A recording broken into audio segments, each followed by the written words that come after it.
حضرت امام حسن سے آ کے وظیفہ پوچھا، اس شخص نے کہا حضور اولاد کوئی نہیں تو وظیفہ بتائیں، تو آپ نے فرمایا استغفار پڑھا کر۔ کیا کر؟ اس نے کہا ٹھیک ہے۔ تو حضور پھر میں دوبارہ کب آؤں؟ تو امام حسن کہنے لگے بے اولاد ہے نا تو، استغفار کا وظیفہ بتایا نا؟ کہا ہاں۔ فرمانے لگے اب اس وقت آنا جب اللہ تجھے 10 بیٹے عطا کرے گا۔ کتنے؟ 2 4 نہیں، 10 ہی کہہ دیے۔ تو حضرت امیر معاویہ رضی اللہ تعالیٰ دیکھا، کہنے لگے حسن اتنا بڑا دعویٰ؟ آپ فرمانے لگے میں نے کہہ دیا نا تو اللہ فضل کرے گا۔ ہاں ہاں اللہ خیر کرے گا، خیر ہو جائے گی۔ وہ شخص کئی سالوں کے بعد آیا، کئی سالوں کے بعد، تو حضرت امیر معاویہ کو بھی ساتھ لایا، کہنے لگا حضور اللہ کے فضل سے اللہ نے 10 بیٹے عطا فرمائے، پورے 10 ہی اللہ نے دیے۔ تو حضرت امیر معاویہ کہنے لگے جناب بات تو آپ کی سچی ہو گئی، پر مجھے بھی بتائیں یہ وظیفہ کہاں سے لیا؟ فرمانے لگے قرآن پاک سے، سورہ نوح کی 10 11 12 آیت پڑھو۔ اللہ فرماتے ہیں تم استغفار پڑھو، میں تمہاری بیٹوں سے بھی مدد کروں گا، مالوں سے بھی مدد کروں گا۔ تو میں نے استغفار بتائی تھی اور قرآن میرے اللہ کا ہے، رب کا وعدہ جھوٹا ہو سکتا؟ فرمایا 10 بیٹے ملنے تھے، میں نے کہہ جو دیا تھا۔ اور میرے بھائیوں یاد رکھیں استغفار اللہ کی رحمت نازل کر۔ نبی کریم علیہ السلام نے فرمایا میں دن میں 100 مرتبہ استغفار کرتا ہوں، دن میں۔ توبہ والا کہتا ہے کہ میں بھول گیا تھا مجھے معافی مل جائے، اور خشیت والا کہتا ہے میرا یار ناراض نہ ہو جائے، وہ استغفار ہی کرتا رہتا ہے، وہ معافی ماں۔ حضرت رومی نے مثال دی ہے، فرماتے ایک عورت تھی تو بھیک مانگا کرتی تھی، ایک دن بادشاہ کے دروازے پہ بھیک مانگنے گئی تو بادشاہ کو پسند آ گئی، اس نے نکاح کر لیا۔ 20 کنیزائیں اس بی بی کے پاس تھی خدمت کرنے کے لیے، روٹی دینے کے لیے، کپڑا دینے کے لیے، لیکن وہ ہر وقت روتی رہتی تھی، ہر وقت روتی۔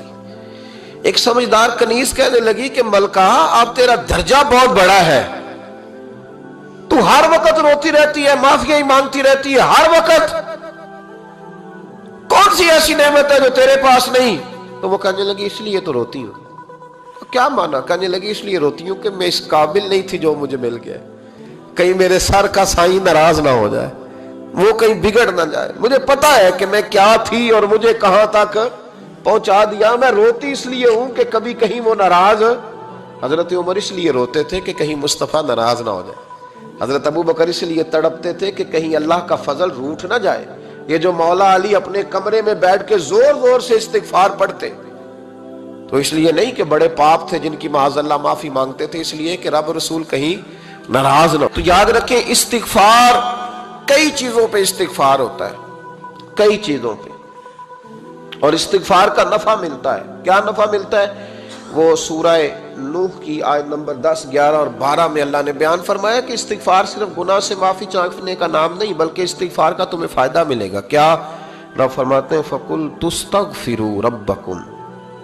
جب حضرت نوح کی قوم قحط کا شکار ہو گئی، آزمائشیں آ گئیں، تو آ کے حضرت نوح سے کہنے لگے اب ہم کیا کریں؟ تو کیا کہا حضرت نوح نے؟ فرمایا فَقُلْتُ اسْتَغْفِرُوا رَبَّكُمْ، آپ نے فرمایا اپنے رب سے استغفار کرو، اپنے رب سے۔ انہوں نے قحط کی بات کی، انہوں نے کہا کہ کھیتیاں اجڑ گئی ہیں، بارش نہیں ہو رہی، قحط کی بات کی۔ آپ نے کیا کہا؟ استغفار کرو، کیوں کہ انہو کان غفارا، بے شک اللہ بڑا ہی بخشنے والا۔ وہ کیا کرے گا؟ یرسل السماء علیکم مدرارا، وہ تم پر موسلا دار بارش برسائے گا۔ جب تم استغفار کرو گے تو اللہ موسلا دار بارش برسائے گا، وَيُمْدِدْكُمْ، اور وہ تمہاری مدد کرے گا۔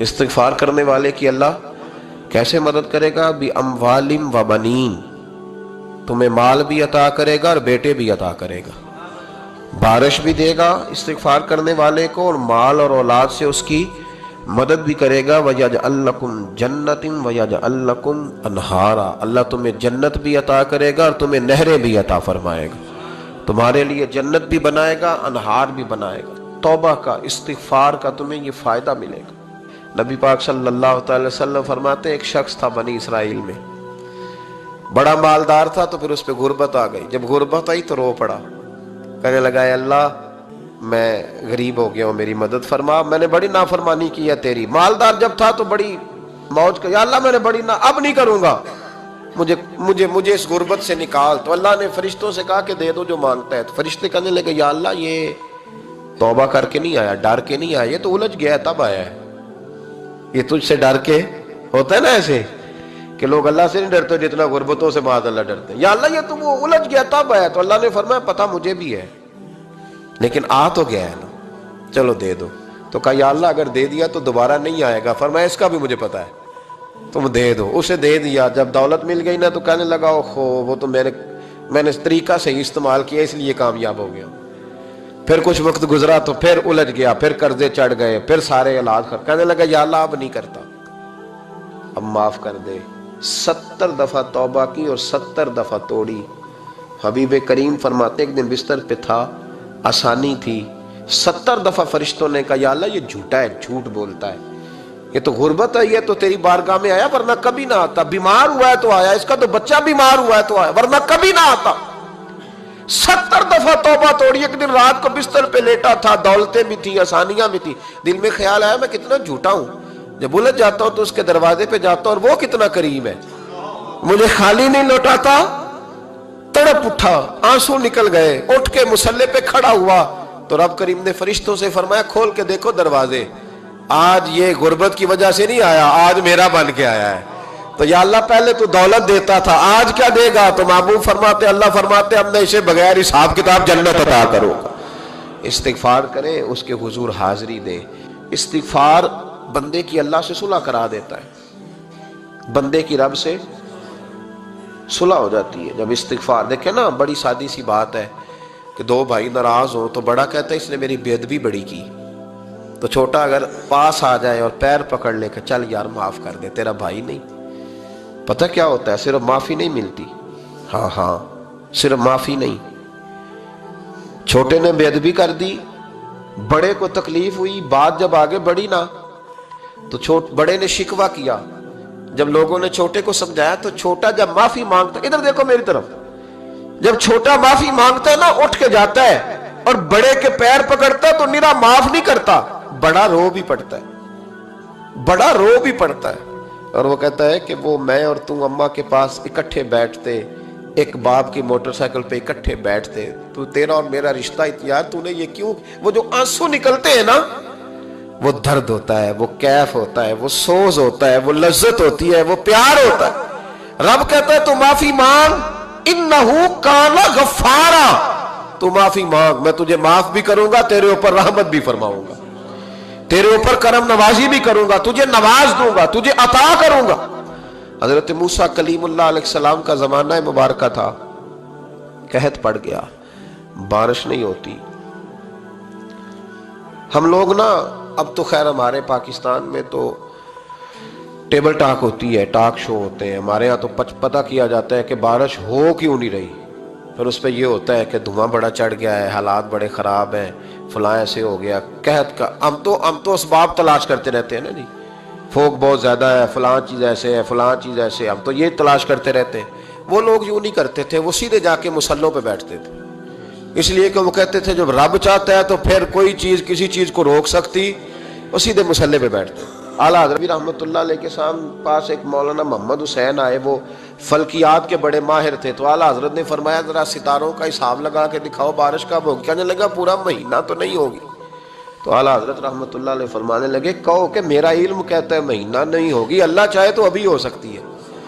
کہنے لگا جی وہ تو ٹھیک ہے پر میرا علم, وہ جیسے روز لوگوں نے پیر نیٹ ٹو شہنشاہ صاحب نہیں کھولے ہوتے کہ بارش کب آئے گی, اور اس کی طرف نہ دیکھ, مصلے پہ بیٹھ, مہربانی کر مصلے پہ بیٹھ, اللہ کی بارگاہ میں حاضر ہو, اس سے معافی مانگ, اسے منا تاکہ وہ رحمت کی بارش. کہنے لگا جی میرا علم کہتا ہے. تو اعلیٰ حضرت فرمانے لگے پھر وہی بات, تو کہے اللہ چاہے تو بارش ابھی, لیکن یہ جو اڑ گئے ہیں نا بیچارے, یہ اڑی گئے ہیں, یہ جہاں الجھ گئے ہیں وہاں یہ لوگ الجھ گئے, اللہ ہمیں الجھنے سے محفوظ فرمائے. تو اعلیٰ حضرت اٹھے تو فرمایا ٹائم کیا ہوا ہے گھڑی پہ. کہنے لگا جی 12. تو اعلیٰ حضرت نے گھڑی گھمائی, اب کیا بج گیا؟ کہنے لگا 4 بج گئے. فرمانے لگے بج گئے نا 4. کہنے لگا جی آپ نے گھڑی گھما جو دی ہے. فرمانے لگے اللہ بھی جب چاہے تو ستارے گھما دیتا ہے, اللہ بھی ستارے گھما دیتا ہے بارش. کہنے لگا جی وہ تو ٹھیک ہے پر مہینہ نہیں ہو سکتی. اڑا ہوا بندہ, اس کا کوئی علاج ہے؟ جو اڑ جو جائے، اس کے لیے قرآن کہتا ہے وَإِذَا خَاطَبَهُمُ الْجَاهِلُونَ قَالُوا سَلَامًا، اسے سلوٹ کرو دور سے، اسے کو تو جان اور تیرا، کہنے لگا جی ہو نہیں سکتی پورا مہینہ، فرمانے لگے یار تو جا اپنا کام کر۔ وہ شخص کہتا ہے میں نے دروازہ کھولا اعلیٰ حضرت کا، کمرے سے باہر نکلا تو تیز بارش ہو رہی، واپس آیا تو میں نے کہا احمد رضا یہ عقیدہ کہاں سے لیا ہے؟ فرمایا دروازہ مصطفیٰ سے لیا ہے صلی اللہ علیہ وسلم۔ تو یاد رکھیں کہ اللہ کو منانا چاہیے، استغفار کرنا چاہیے، اس کی برکات۔ حضرت موسیٰ ساری قوم کو لے کے نکل گئے، آؤ بھئی میدان میں اللہ کی بارگاہ میں استغفار کریں اور بارش کا سوال کریں، بارش مانگے۔ جب باہر نکلے دیر تک دعائیں ہوتی رہیں تو حضرت موسیٰ علیہ السلام کو رب کریم نے وحی فرمائی کہ موسیٰ آپ کی قوم میں نے ایک شخص ہے جس کو 40 سال ہو گئے نافرمانی کرتے، اس نے رب سے صلح نہیں کی۔ کتنے لوگ ہیں؟ ایک، اور 40 سال سے وہ نافرمان ہے، اس کو مجمع سے نکال دو بارش ہو جائے گی۔ اگر ایک گناہگار کی وجہ سے بارش رک جاتی ہے اور جہاں دروازے کھلے ہوئے ہوں، جہاں تنہائیاں خوفناک ہوں، اور جہاں تباہی اتری ہوئی ہو، اور جہاں لوگ کروڑوں روپیہ مال ہڑپ کر گئے ہوں، اور جہاں علماء کو ہاتھ کڑیاں لگا کے ٹھنڈی زمینوں پہ لٹا دیا جائے اور قوم کہہ رہی ہو اچھا ہوا اچھا ہوا، اور لوگ پھبتیاں اڑا رہے ہوں، مذاق کر رہے ہوں، تو پھر اس قوم پہ کس طرح کر کے فضل الہی۔ اور یہ مولوی کا معاملہ نہیں، یہ تو ممبر رسول کا معاملہ ہے۔ میرے مصطفیٰ نے یہ نہیں کہا پیر میرا وارث ہے، حضور نے فرمایا عالم میرے دین کے وارث ہے۔ ہاں حضور نے فرمایا جس نے عالم کے چہرے کا دیدار کیا سمجھے میں نے اپنے نبی کی زیارت کی ہے۔ لیکن یہاں تو خیر یہ عنوان نہیں، ورنہ میں اس پر جاتا۔ ہائے، تو کہا ایک بندہ ہے 40 سال سے اللہ کی نافرمانی کر رہا ہے، وہ اگر نکل جائے تو بارش ہو جائے گی۔ حضرت موسیٰ نے اعلان کر دیا بھی ایک شخص ہے، وہ اگر نکل جائے تو بارش ہو جائے گی۔ پتہ تو ہوتا ہے نا سب کو، مجھے بھی پتہ ہے کہ میں اندر سے کیسا ہوں، اور آپ کو بھی خبر تو ہوتی ہے نا جی۔ جب بات ہو رہی ہوتی ہے تو پھر پتہ تو چلتا ہے نا کہ بات کہاں جا کے سیٹ ہو رہی ہے، پتہ چلتا ہے نا۔ اسے بھی چل گیا پتہ، اب اندر ہی اندر رونے لگا۔ اور دیکھو امام رازی اور امام غزالی دونوں نے لکھا ہے کہ اس درد سے رویا، اس درد سے کہ ادھر والے کو بھی پتہ نہ چل جائے، مجمع کے اندر کھڑا ہے اور ادھر والے کو بھی استغفار، دیکھو ادھر والے کو بھی پتہ نہ چل جائے اور ادھر والے کو بھی کہیں ہجوم میں غم میں بھی توہین نے ضبط غم نہ ہوئی۔ ہم اس احتیاط سے روئے کہ آنکھ نم نہ ہوئی، ہجوم میں غم میں بھی توہین نے ضبط غم نہ ہوئی۔ ہم اس احتیاط سے روئے کہ آنکھ نم نہ ہوئی، روئے بھی پر کسی کو آنسو نہیں دیکھنے دیے۔ اب اس درد سے کہتا ہے اللہ تو معاف کرنے والا ہے نا، تو معاف کرتا ہے، پردہ پوشی کرتا ہے، اور مالک اگر لوگوں کو پتہ چل گیا تو میرے تو بچوں کا بھی جینا حرام کر دے گا، یا اللہ میری تو آنے والی نسل بھی تڑپ کے وقت گزارے گی۔ مالک تو معاف کر دیا کرتا ہے، لوگ نہیں معاف کرتے، اے اللہ یہ میری خوبیاں بھول جائیں گے، میری خامیوں پر بات، مالک میں یہ ذلت نہیں برداشت کر سکتا، فضل فرما۔ حضرت موسیٰ نے دوبارہ اعلان کیا نکلتے ہو کہ نہیں نکلتے؟ پھر تڑپا خدا بندہ مجھے بے آبرو نہ کر، یہ ذلت اور رسوائیاں یہ نہیں برداشت ہوتی، اللہ درگزر۔ حضرت موسیٰ نے تیسرا اعلان کیا نکلتا ہے یا میں پھر اس کا نام لوں، اللہ سے پوچھ کے نام لوں اس کا، بتاؤ کون ہے؟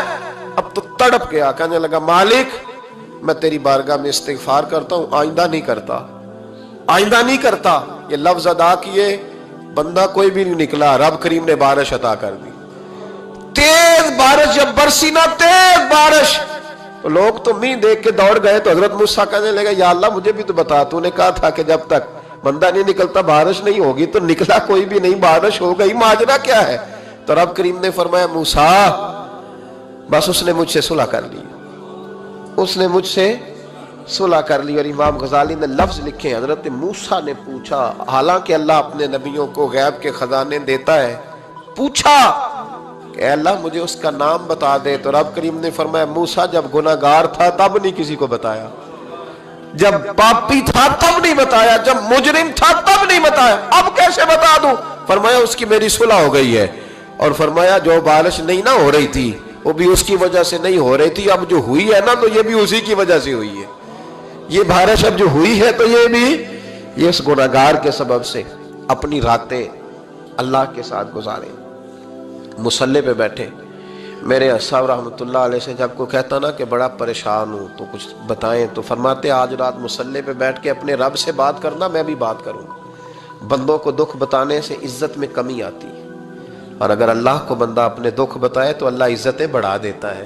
ترمذی شریف کی حدیث ہے، نبی پاک علیہ السلام نے فرمایا اگر تو دنیا داروں کو دکھ بتائے گا تو اللہ تجھے غنی نہیں کرے گا، اور اگر تو اپنے رب کو بتائے گا تو اللہ بڑی جلدی تجھے دنیا سے بے نیاز کر دے گا. تجھے لوگوں کی ضرورت نہیں رہے گی. استغفار کریں، کثرت سے کریں، ذوق سے کریں، مصلی آباد رکھیں.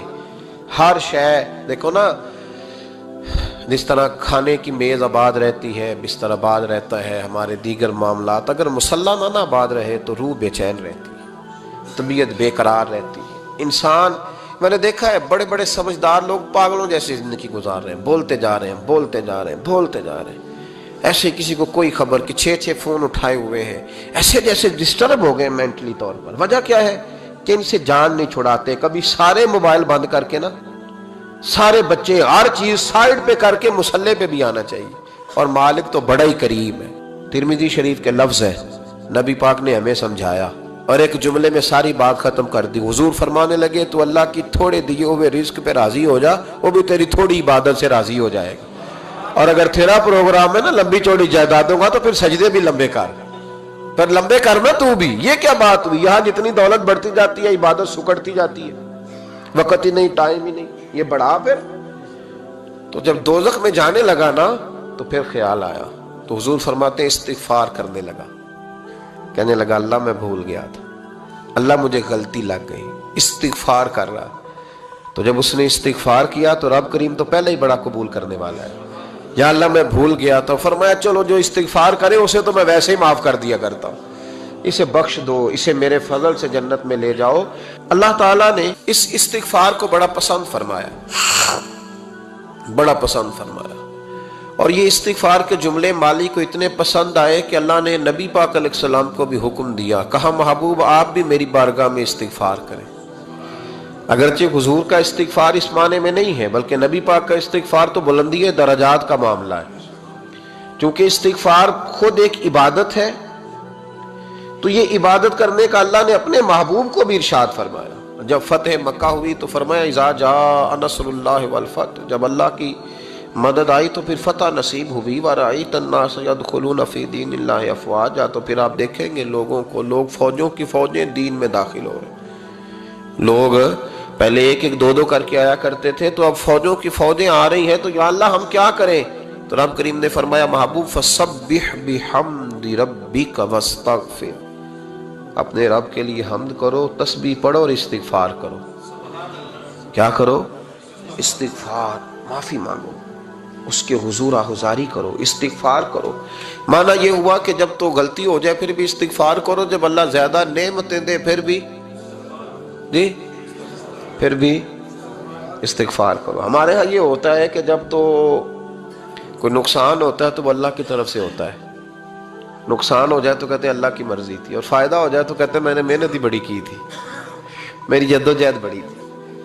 ایک بچہ ایک دفعہ میرے پاس کہیں انٹرویو کے لیے جا رہا تھا تو دعا کرانے آیا، کہنے لگا میں نے وہاں جانا ہے، دعا کیجئے گا اللہ تعالیٰ کامیابی دے. میں نے دعا کی، کچھ اس کو پڑھنے کو بتایا لیکن کامیاب نہ ہو سکا، لوٹ آیا. تو میں نے پوچھا کہ کیا بنا؟ کہنے لگا حضرت صاحب بس اللہ کی مرضی تھی، اللہ کی مرضی تھی. پھر ایک دفعہ گیا تو نہ کہا اللہ کی مرضی تھی. تیسری دفعہ گیا کامیاب ہو گیا. تو بھئی اب کیا بنا؟ کہنے لگا جی جب میں داخل ہوا تو اس نے جاتے ہی مجھ سے پوچھا سب سے پہلا سوال یہ کہ تمہیں جنرل نالج کی بھی کچھ معلومات ہیں یا شعبے کے آدمی ہو؟ تو میں نے کہا جناب پوچھئے. تو انہوں نے پاکستان کا حدود اربع پوچھا تو میں نے فٹافٹ بتا دیا.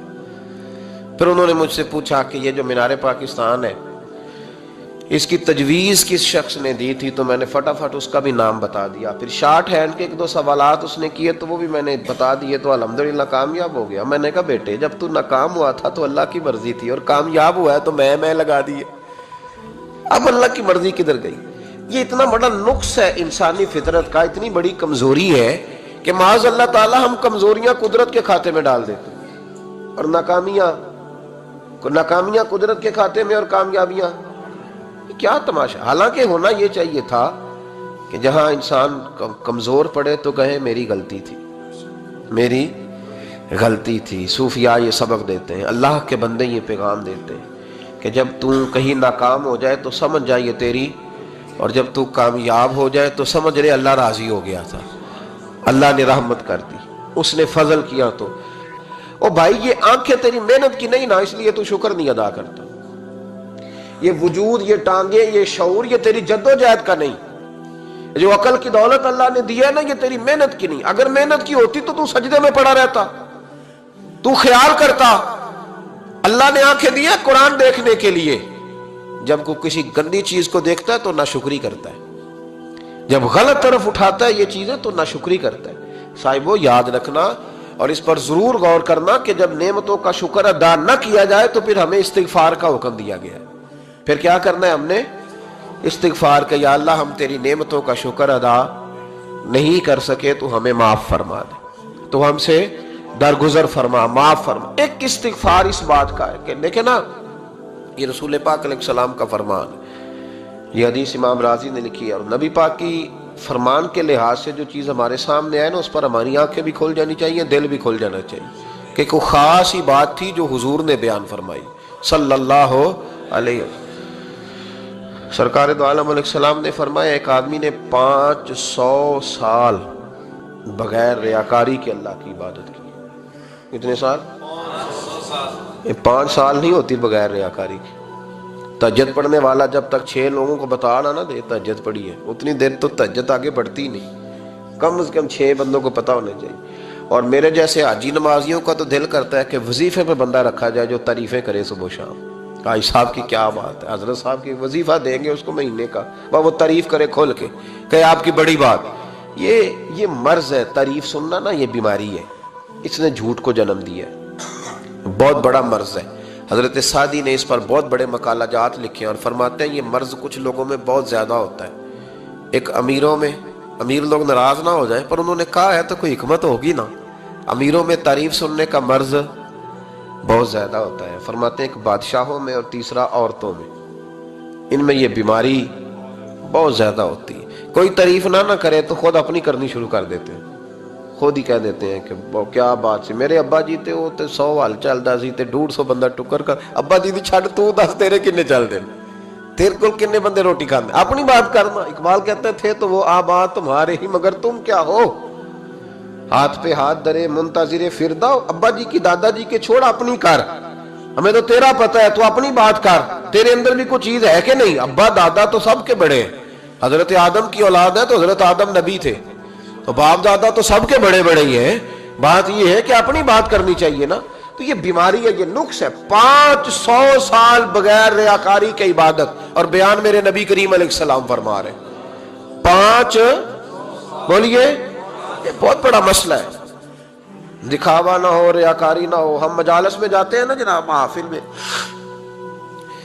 تو لسٹ ملتی ہے، یہ چودھری صاحب نے صدارت ہے، انہوں نے خصوصی تعاون کیا ہے، تو یہ فلانے صاحب ہے تو ان کا بھی نام لینا ہے. تو میں کبھی کبھی کہہ دیتا ہوں کہ یار آپ نے تو کہا تھا یہ نبی پاک کی تعریف کی محفل ہے، اور یہاں آپ نے لسٹ لگا دی ہے پوری تعریف کرنے والوں کی. کچھ ضروری ہے کسی کا نام لینا اور اس کا جناب ذکر کرنا اور اشتہار پہ اس کی فوٹو آنا؟ یہ کچھ ضروری ہے؟ ویسے بھی کوئی اچھا لگتا ہے کہ نبی پاک کے نام کی محفل اور میں صدارت کر رہا ہوں؟ ڈرنا چاہیے نا مجھے اللہ تعالیٰ، حضور کی محفل اور میری صدارت. اس پر کبھی غور کریں. اگر کوئی راہ طریقت کا مسافر